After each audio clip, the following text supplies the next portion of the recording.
அடுத்ததாக பார்த்தீங்கன்னா சிம்ம ராசிக்காரர்கள். இவங்களுக்கு ஏன் நான் இவ்வளோ இதுவா கேட்குறேன்னா, கடக, சிம்மம் வீடு 2மே சனி பகவானுக்கு ஆகாத ஒரு வீடு. இந்த இடத்துல சனி இருந்தால் பெரிதா அவர்களுக்கு பலன் கிடைக்காது அப்படிங்கிற மாதிரி ஒரு விஷயம் ஜோதிட ரீதியா சொல்லப்படுது. இத பத்தின உங்கள கருத்து.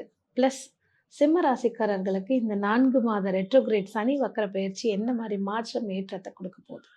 பொதுவா சிம்ம ராசி அப்படின்னு நம்ம எடுத்துட்டோம் அப்படின்னா, அந்த இடத்துல யார் இருக்காங்கன்னா, மகம், பூரம், உத்திரம் இந்த 3 நட்சத்திரங்களுமே இருக்காங்க.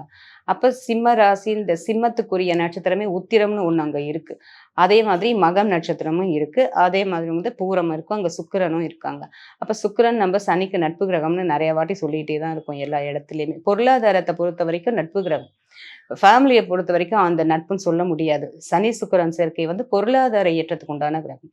இப்போ அந்த வீட்ல பூரம் இருக்கிறதுனால அவங்களுக்கு எப்பயுமே பொருள் சேர்க்கை இருக்கும். சிம்ம ராசிக்கு அவர் வேணும்னாலும் சரி, அவருக்கு பிடிச்சாலும் சரி, பிடிக்கலனாலும் சரி, காம்பினேஷன் கொடுத்து தான் ஆகணும் அந்த இடத்த பொறுத்த வரைக்கும். அது ஏன்னா 1-5 அங்க கனெக்ட் ஆயிடும் உங்களுக்கு. காலபுருஷனுக்கு 1ஆம் இடம். நான் என்ன சொன்னேன் உங்களுக்கு, கிரியேட்டர்ல இவர் ஸ்திர ராசி. இது கடகம் தான் உங்களுக்கு கிரியேட்டரா வரும். இது ஸ்திரம் தான் வரும். அப்போ ஸ்திரமான வாழ்க்கையை சனி பகவான் கண்டிப்பா அங்க கொடுத்துதான் ஆகணும். ஏன்னா பூர நட்சத்திரம் இருக்கு. அப்ப சனி பகவான் அங்க இருக்கும்போது சனி பூர நட்சத்திரத்திலே இருந்தால் நோயை கொடுப்பார் கண்டிப்பா. ஏன்னா பணத்தை கொடுக்குறாரு அங்க. அதனால பொருளாதார வளர்ச்சி எப்ப கொடுக்குறாங்களோ அப்ப கண்டிப்பா ஒரு நோயை அவர் கொடுக்காம போக மாட்டார். கண்டிப்பா கொடுப்பாங்க அப்படின்ற மாதிரி. இன்னொன்னு பாத்தீங்கன்னா, சிம்ம லக்னம்னாலும் சரி, சிம்ம ராசியா இருந்தாலும் சரி, அதுக்கு 6ஆம் இடத்துக்கும் 7ஆம் இடத்துக்கும் உடையவராக தான் சனி பகவான் வராரு. அப்ப யாரால இவங்களுக்கு பிரச்சனை வரும் அப்படின்னு பாத்தீங்கன்னால, ஒய்ஃபால தான் இவங்களுக்கு பிரச்சனையே வரப்போகுது. ஏன்னா 6ன்றது பிரச்சனைகளின் மொத்த உருவம். 7 ருணம், ரோகம், சத்ருவே 6 தான். அப்ப 7ஆம் இடம் மனைவி. அப்ப 2மே சனி பகவான். அப்ப இவங்க பிரச்சனை எங்க ஆரம்பிக்குதுன்னா, எனக்கு கல்யாணம் பண்றாங்களோ அன்னைக்குதான் ஆரம்பிக்குது. அது வரைக்கும் சனி பகவான் பிரச்சனையை தரமாட்டார். அதுவும் அவங்க ரொம்ப ஹார்ட் ஒர்க் பண்றவங்களா இருந்தாங்க. அந்த மாதிரி எல்லாம் இருந்தா ரொம்ப நல்லா போயிட்டு இருக்கும் அவங்களுக்கு லைஃப். எப்போ திருமணம்ன்ற பந்தத்துக்குள்ள வராங்களோ அப்பதான் இவங்களுக்கு அந்த பிரச்சனை அப்படின்றதே ஆரம்பிக்குது அப்படின்ற மாதிரி. இது லைஃப் டைம் அவங்களுக்கு கொடுக்கக்கூடிய ஒரு தொந்தரவு. அது என்ன தொந்தரவு எந்த மாதிரின்னா, 6ன்னா கடன், ஹெல்த், இது எல்லாமே. அப்ப சத்ரு அப்படின்னு சொன்னா இவங்களுக்கு இது சிம்மம். இவங்களை பார்த்துதான் அவங்க பயப்படணுமே தவிர யாரும் பெரிய சத்ரு அப்படின்னு சொல்லிட்டு இங்க வரதுக்கு. ஏன்னா இங்க லக்னத்திலேயே சனி உட்கார்ந்துட்டாரு. ராசியோ லக்னமோ சிம்மத்துல சனி உட்கார்ந்துட்டாரு அப்படின்னா பெரிய எதிரின்ற வரமாட்டா. இவங்களே தான் இவங்களுக்கு எதிரி. இவங்களே இவங்க தேவையானதையும் இவங்களே பண்ணிக்குவாங்க, தேவையில்லாத விஷயங்களையும் இவங்களே பண்ணிக்குவாங்க. ஏன்னா அங்க சனி பகவான் உட்கார்ந்துருக்காரு இல்ல. அப்ப சூரியன்றது நல்லதை ரூல் பண்ணுவாரு. இவர் ஆப்போசிட்ல இருந்து இங்க உட்கார்ந்துருக்காரு. இவர் கெடுதலை ரூல் பண்ணுவாரு. அப்போ அவங்க ஒய்ஃபுக்காக இவங்க விட்டு கொடுக்க வேண்டிய சூழ்நிலை உங்களுக்கு இதனால இவங்களுக்கு பாதிப்பு வருது. இப்போ ஒய்ஃப் ஏதோ கேட்டாங்க, நான் வீடு வாங்கி தாங்க ஆகணும், அதனால இருக்க முடியாது. சரி இப்போ லோனுக்கு வாங்க. அதை கட்டுறதுக்கு அவர் பாடாப்படுவார். ரொம்ப கஷ்டப்பட்டு பொண்டாட்டியை விடவும் முடியாது. வீடு இல்லைன்னு சொன்னா பொண்டாட்டி டெலிவரி சண்டை போடுறா. அப்ப என்ன பண்றது? அப்ப இங்க கடன். எப்ப இவங்க கடன் வாங்கிட்டாங்கன்னா காலத்துக்கும் கடன் கட்டியே இவங்க லைஃப் போயிடுது அப்படின்ற மாதிரி. ஏன்னா சனி பகவான் அப்படின்றதுதான் விதியை கொண்டு வந்து கொடுக்குறாரு. அப்ப அந்த விதி அப்படின்னு சொல்றது மதிய வெல்லலாம் அப்படின்னு சொன்னா கூட அந்த ஜாதகத்துல இருந்தாதான் வெல்ல முடியும், இல்லைன்னா முடியாது. அதனால இவங்க காலம் எல்லாம் கடனாளியாவே இருக்காங்க அப்படின்றது. ஒண்ணு ஹெல்த் இஷ்யூஸ்ல இருப்பாங்க, அப்படி இல்லைன்னா கடனாளியா இருப்பாங்க. அதுவும் இல்லைன்னா எப்பயுமே பொண்டாட்டிக்காக ஹாஸ்பிட்டலுக்கு செலவு பண்ணிக்கிட்டே இருப்பாங்க. இவங்களுக்கு ஹெல்த் இஷ்யூஸ் இருக்காது, பொண்டாட்டிக்கு எப்பயுமே ஹெல்த் இஷ்யூஸ் இருக்கும். செலவு பண்ணிக்கிட்டே இருப்பாங்க. இந்த மாதிரி தான் கெடுதல் பண்ணுவார் அப்படின்னா இந்த மாதிரி தான் பண்ணுவார். இப்போ இவருக்கு 8ல இருக்காரு கோச்சாரத்துல. இப்போ ரெட்ரோல போறது 8ஆம் இடத்துக்கு போறாரு சிம்மத்துக்கு. அப்ப 8ஆம் இடம் அப்படின்னு சொன்னாலே இவங்களுக்கு அஷ்டமத்துல சனி அப்படின்னு கூட வச்சுக்கலாம். சிம்ம ராசி அஷ்டமத்து சனி, அஷ்டம சனி அப்படின்னு. ஏன்னா 8ஆம் இடம் அஷ்டமஸ்தானம். 8ஆம் இடம் அவங்களுக்கு அங்கேயே போய் சனியே உட்கார்ந்துருக்காரு. அப்ப என்ன மாதிரி அவங்க இன்னும் எவ்வளவு கவனமா இருக்கும்? ரெட்ரோல இருக்கிறதால ஓகே நல்லது நடக்கும். ஓ, அப்படி ஆப்போசிட்டா சொல்லிடுறீங்க. பாத்தீங்கன்னா கேது வேற அங்கதான் உட்கார்ந்துருக்காங்க. அது இல்ல, கேதுவோட நட்சத்திரம் அங்க இருக்கு இல்லையா. அதனால எப்பயுமே சூரியன் வீட்டுல கேது வந்தா அவங்கள சுத்தப்படுத்தி அவங்கள சரிப்படுத்தி அவங்களுக்கு ஒரு நல்ல லைஃப உட்கார வச்சுட்டு போவாங்க. கேது சூரியனுக்கு கெடுதல் பண்ணவே மாட்டாங்க. இது ஒரு வித்தியாசமான ஒரு இதுவா இருக்கு உங்ககிட்ட இருந்து கேட்கறது. ஏன்னா பொதுவா எல்லாரும் அஷ்டம சனி, அஷ்டமத்துல இப்ப சனி அதுவும் ரெட்ரோல வேற இருக்கு அப்படிங்கும் போது நீங்க கவனம் வேண்டாம், அவங்களுக்கு நல்லது நடக்கும். கண்டிப்பா ரெட்ரோல இருக்காங்க அப்படின்னு சொன்னா, இவங்களுக்கு பிறந்த காலத்துல ரெட்ரோல இருக்காங்க அப்படின்னு சொன்னா, இன்னைக்கு கேது உள்ள போறாங்கன்னு சொன்னா ஒரு ரெட்ரோ இன்னொரு ரெட்ரோக்கு சப்போர்ட் பண்ணும். ஓகே, எப்பயுமே அது மைனஸ் பண்ணாது, அதை ஃப்ரெண்டா சேர்த்துக்கும். யாரு கேதுவையும் சனியும் சனி சேர்ந்துடும் கேது. ரெண்டும். அப்போ அது ரெட்ரோல இருந்தால், இல்லைன்னா பிரச்சனை வரும்.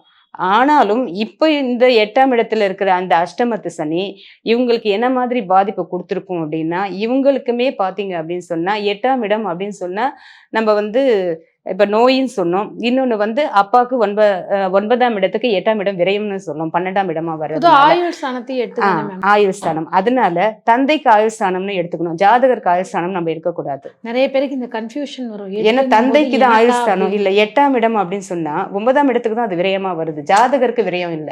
அப்ப 8ஆம் இடம் சொன்னா இவருக்கு இடமாற்றம் கண்டிப்பா கிடைக்கும். இவர் வந்து எந்த வேலைக்கு போகணும், ரொம்ப வருஷமா நான் வந்து இடமாற்றம் பண்ணணும்னு நினைச்சிட்டு இருக்கேன். இங்க இருந்துட்டு எனக்கு வாடகை கொடுக்க முடியல, இங்க ரொம்ப கஷ்டமா இருக்கு, இப்ப எனக்கு வேலை மாற்றம் வேணும், இடமாற்றம் வேணும்னா இப்ப இந்த இடத்துல ட்ரை பண்ணலாம். இவங்க ட்ரை பண்ணாமையே கூட அவங்க பிள்ளைகள் மூலியமாவோ இல்ல ஒய்ஃபுக்கு வேற ஏதோ ஒரு வேலை கிடைச்சி அவங்க வந்து இடமாற்றம் பண்றதாலேயோ இவங்க வந்து அப்பாடா அவங்க வரைக்கும் செட்டில் ஆயிட்டாங்க, நம்ம வரைக்கும் நம்ம சம்பாதிச்சு சேவ் பண்ணிக்கலாம் அப்படின்னு இவங்க ஒரு மனசு திருப்தி வந்துருவாங்க. அந்த மாதிரி சொல்லக்கூடிய காலம் இந்த ரெட்ரோ காலம். இவங்களுக்கு இந்த 4 மாசம் இவங்களுக்கு கண்டிப்பா நல்லா இருக்கும். பேட் அப்படின்னு சொல்லிட்டு ஒன்றும் பெருசா கிடையாது.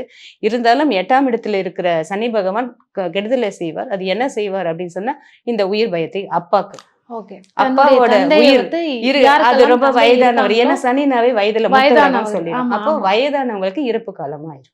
அப்ப கொஞ்சம் ஹெல்த்த பாத்துக்கணும். கொஞ்சம் எந்த அளவுக்கு எப்படினாலுமே நடக்குது, நிறைய நடக்கிறத நடக்குது. தடுக்க முடியாது. ஆமா. ஆனா கண்டிப்பாக. இது மாதிரி இருக்கும், நம்மளால முடிஞ்ச வரைக்கும் அப்பாவை பாத்துக்கணும்ன்ற அந்த மைண்ட் செட் ஜாதகருக்கு இருக்கணும். அவ்வளவுதான். கண்டிப்பாக. இவங்களுக்கான ஒரு வாழ்வியல் பரிகாரம். இவங்களுக்கு எதார்த்தமா இந்த மாரி ஒண்ணு பண்ணிடுங்க இந்த 4 மாசம். இந்த நடக்கக்கூடிய சம்பவங்கள்லேருந்து நீங்க கொஞ்சம் தப்பிக்க முயற்சி பண்ணலாம் அப்படின்னா என்ன பண்ணலாம்? எப்பயுமே இந்த சூரியனுக்கு ஆப்போசிட்ல இருக்கிறது பாத்தீங்கன்னா கும்பராசி தான். ஆமா, அப்ப கும்பம் அப்படின்னாலே கலசம். அதுக்குள்ள என்ன இருக்குன்னு மட்டும் யாருக்கும் தெரியாது. ஆமா. கலசம் அது கும்பம். அதுக்குள்ள நல்லது இருக்குதா, கெட்டது இருக்குதா, இல்ல கோல்டு இருக்குதா, அதுல என்ன ஒண்ணுமே இருக்கு, தெரியாது. வந்து இல்லமா டைமண்ட்ஸ் இருக்குதா, வைடூரியம் கொட்டி உள்ள வச்சிருக்காங்களா, எதுவுமே தெரியாது. ஏன் அப்படின்னு சொல்லி பாத்தீங்கன்னா, கும்பம் அப்படின்னு சொன்னாவே உங்களுக்கு வந்து அது நீர் தான் மெயின். கும்பத்துல நீர் தான் நிரப்புறாங்க ஆமா. பொதுவாவே. கலசத்துக்குள்ள தண்ணி தான் தண்ணி ஊத்தணும். மெயினா வந்து மந்திரங்கள் சொல்றதுக்கு அந்த தண்ணி, அந்த கலச தண்ணி அப்படின்னு சொல்லிட்டு நம்ம நிரப்புறோம். அந்த மாதிரி இருக்கும்போது இவங்க என்ன பண்ணலாம் அப்படின்னு சொல்லி பாத்தீங்கன்னா, இவங்க கோயில் கும்பாபிஷேகம் நடக்குது இல்லையா, அங்க ஆமா. கலசம் செஞ்சு கொடுக்கலாம். கலசம் செஞ்சு குடுக்கலாம். இல்ல தானம். கலசம் செய்யறதுக்கு காசு கொடுக்கலாம். ஓகே. அதுக்கு இவங்களால என்ன முடியுமோ அது அதற்கான ஒரு கொடுக்கலாம். விஷயம். அந்த மாதிரி அதே மாதிரி இவங்க வந்து அந்த வீட்ல அவிட்ட நட்சத்திரம் இருக்கு. அவிட்ட நட்சத்திரம் அப்படின்றது செவ்வாயோட நட்சத்திரம் உங்களுக்கு. இந்த சிம்ம லக்னத்துக்கு 9ஆம் அதிபதி பாதகாதிபதியா இருந்தாலும் கூட அவர் நல்லதுதான் பண்ணுவார். பாதகாதிபதின்னு சொன்னா ஒண்ணுதான் மைனஸ். என்னன்னா எனக்கு பிடிக்காத விஷயத்த செய்யறாங்க, இதுதான் பாதகாதிபதியை தவிர கொடுக்கறத தடுக்கிறதோ அந்த மாதிரி விஷயத்தெல்லாம் அவர் செய்ய மாட்டார். இதே வந்து சிம்ம லக்னக்காரங்களுக்கு அவங்க குழந்தை கூட நீங்க சொல்ற மாதிரி அவிட்ட நட்சத்திரத்துல இருக்கலாம். ஆஹ் சோ அவங்க குழந்தைங்க சொல்ற பேச்ச கேட்கறது. அதே மாதிரி அது மாதிரி வன்னி மரம் அப்படின்னு சொல்லிட்டு இருக்கு வன்னி இல்லையா? மரம். அந்த வன்னி மர சமித்துக்கள் அப்படின்னு சொல்லிட்டு விக்குது. வன்னி மர இலைகள் அதை வந்து நம்ம ஆமா, அர்ச்சனைக்கும் யூஸ் பண்றாங்க. ம். அந்த மாதிரி இருக்கிறத நம்ம கோவில் பரிகாரத்துக்கு வாங்கி கொடுக்கலாம். வன்னி மர இலைகளை வாங்கி கொடுத்து நீங்க அர்ச்சனை பண்ணும்போது சனி பகவான் ரொம்ப மகிழ்ச்சி அடைவார். அவருக்கு என்ன ரொம்ப பிடிக்கும்னா, அவரை எந்த அளவுக்கு அர்ச்சனை பண்றீங்களோ அவருக்கு அவ்வளோ பிடிக்கும். நீங்க என்னதான் நீங்க கொடை தானம் பண்ணுங்க, நீங்க எதை வேணாலும் தானம் பண்ணுங்க, அவரை உட்கார வச்சு உன்ன மாதிரி நல்லவங்க யாருமே இல்லப்பா அப்படின்னு சொல்லிட்டு அந்த வன்னி சமித்துல நீங்க அர்ச்சனை பண்ணும்போது அப்படியே மனசு உருகி எல்லாமே கொடுத்துடுவார். அதாவது நவகிரக ஸ்தானத்துல இருக்கக்கூடிய சனி பகவானுக்கு வன்னி மர இலைகள்ல அர்ச்சனை பண்ண கொடுக்கறதுனால இன்னும் வந்து இன்னொன்னு plus வந்து point. பாத்தீங்கன்னா காஞ்சிபுரத்துல மணிகண்டீஸ்வரர் கோவில்னு ஒண்ணு இருக்கு. மணிகண்டீஸ்வரர் கோவில். அந்த கோவில்ல பாத்தீங்கன்னா காக வாகனம் வெளியே இருக்கும். அங்க ம். சிவனே சனீஸ்வரரா இருக்காரு. அந்த கோயில் ரொம்ப விசேஷம். இந்த மாதிரி பரிகாரங்களுக்கு அந்த கோவிலுக்கு போயிட்டு வந்தா இன்னும் ரொம்ப சூப்பரா இருக்கும். நிச்சயமாக. ஏன்னா நேரம் கிடைக்கும் பொழுது நம்மளுடைய சிம்ம ராசி லக்னக்காரர்கள் காஞ்சிபுரம் மணிகண்டேஸ்வரர் கோவிலுக்கு போறதும், அதே மாதிரி வந்து வன்னி மர இலைகளால முடியும் போதெல்லாம் நவகிரகங்களுக்கு அர்ச்சனை செய்வதும் வந்து சனி சனி பகவானுக்கு பகவானுக்கு மட்டும் நவகிரகத்தில் இருக்கக்கூடிய சனி பகவானுக்கோ இல்ல தனித்த சனி ம், பகவான் சன்னதிக்கோ பார்த்தாங்கன்னா அர்ச்சனை பண்றது மூலமா இந்த 4 மாசம் அந்த ரெட்ரோகிரேட்ல அவங்களுக்கு நடக்கக்கூடிய நெகட்டிவிட்டிலேருந்து கொஞ்சம் காப்பாத்திக்க முடியும். அதே மாதிரி வடகுரு அப்படின்னு சொல்லிட்டு உங்க குச்சனூர் சனீஸ்வரன் சொல்லிட்டு ம், இருக்காங்க. ம், ம், ம். அந்த குச்சனூர் சனீஸ்வரன் சுயம்பு சனீஸ்வரர். அவர் வந்து நம்ம செலை வச்சு வழிபாடு கிடையாது, அங்க வந்து சுயம்புவா சுயம்பு. வந்தவர். ம். அங்கதான் வடகுரு, அந்த குருவும் சனியும் 2 பேருமே ஒரே இடத்துல இருக்கிற இடம் அது. அங்க பாத்தீங்க அப்படின்னு சொன்னா அங்க வந்து ஒரு சின்ன ஆறு போகுது.